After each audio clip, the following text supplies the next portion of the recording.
Welcome, everyone. What makes the flame of love so powerful? What makes it such a rocket ride to holiness? Is it the prayers? Well, the prayers of the flame of love are indeed very powerful. They've been given great graces, specific graces, with the power to blind Satan and weaken his influence over society, to save souls and to free our brothers and our sisters. But there's something even more powerful about the flame of love. What makes the flame of love such a fast track to holiness is that in the flame of love, Jesus invites us into his very practical world of love. Indeed, Jesus plunges us into the life of love. Another way we could phrase it is Jesus plunges us into his very life. He calls us to complete union with him. The whole unity prayer is his invitation, not our invitation for him to walk with us. It's his invitation for us to walk with him. By him calling us to live his life, he is plunging us into the world of practical love. What do I mean by practical love? I mean that this kind of love, the love of heaven, the love of the Trinity, the love with which they have loved each other within the Trinity for all eternity, is not the kind of love that we learn by knowledge in our heads. It's the kind of love that we learn by experience in our bodies. Think of the great acts of love that we see from God. What are they? They are acts of love. The creation. The creation is not an act of knowledge. It's an act of doing, an act of experience. The voluntary poverty of the incarnation. The voluntary suffering of the cross.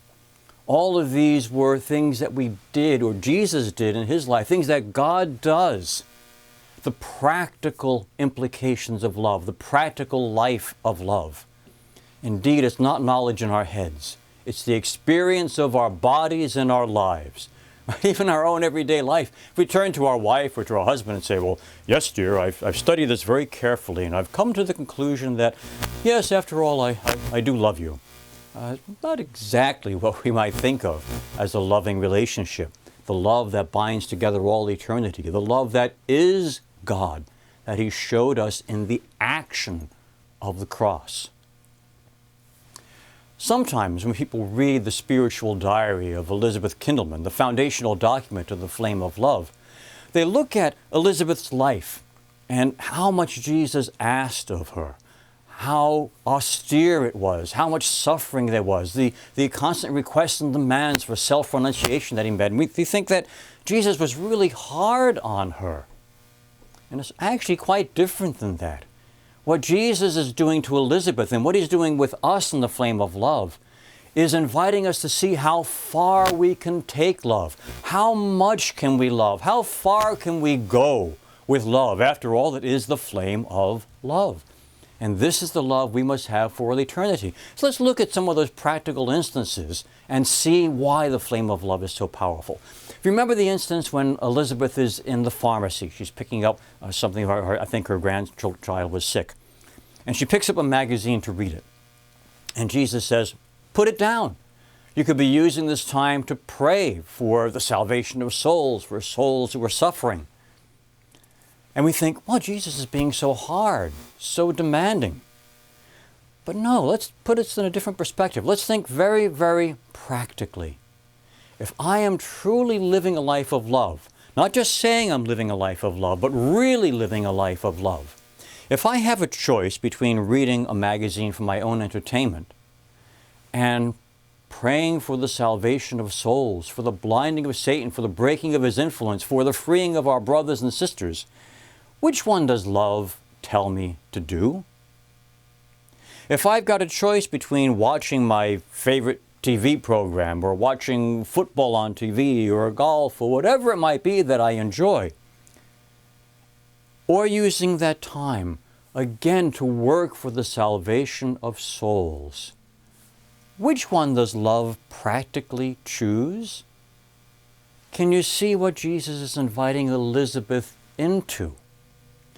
When we sit down to eat, if we can choose something that is for ourselves, to please ourselves, or because God has so ordained so that we can learn this way of life, he said, look, if you're willing to fast, I'll bless that.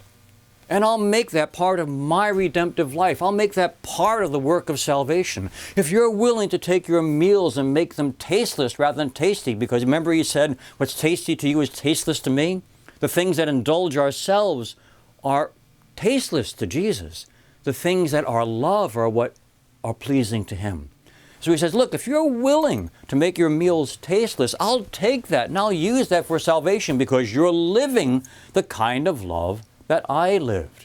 You've probably heard me say many times that until we are willing to embrace the love of the voluntary poverty of the Incarnation, until we are willing to embrace, not just tolerate, the love of the voluntary suffering of the cross, we're not ready for the love of heaven. The path to heaven is through the poverty of the Incarnation and the suffering of the cross. Why? Because this is the practical reality of love that sacrifices itself for others rather than indulging itself in self-fulfillment. That's the great lie of love in our society, that it's about self-fulfillment. No, it's about self-sacrifice like we see on the cross. This is the power of the flame of love. This is why Jesus asks us to do all of these things, not to be mean, not to take away all the fun and good things of life, but to see if we're willing like him to empty ourselves, like we're told in Philippians 2.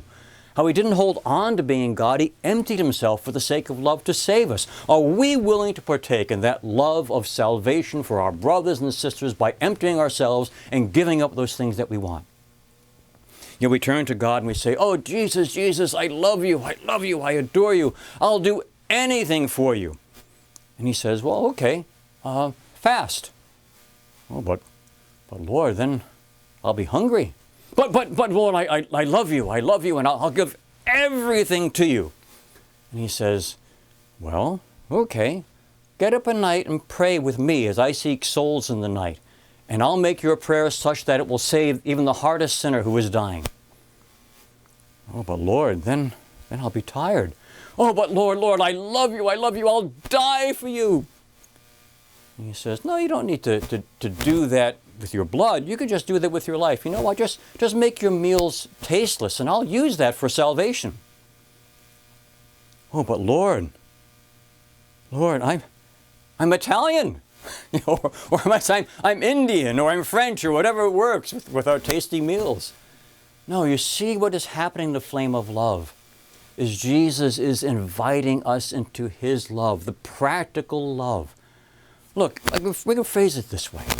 If I've got a choice between satisfying myself with my own entertainment and giving that time and sacrificing that time and loving service for others and in prayer that can make a difference in society and take it back from the control of Satan, how am I going to stand before God in judgment when he says, you knew my children were dying.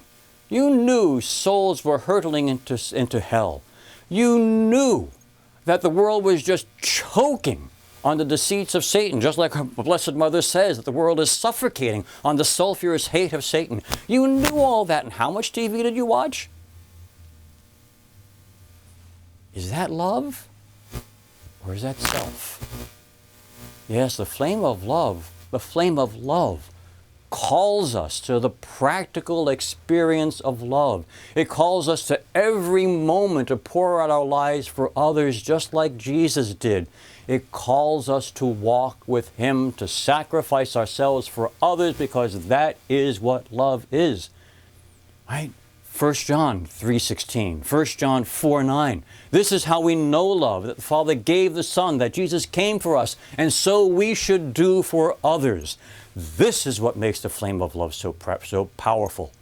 It calls us to breathe every moment in love, to make every moment a choice for love. That's the power of the flame of love.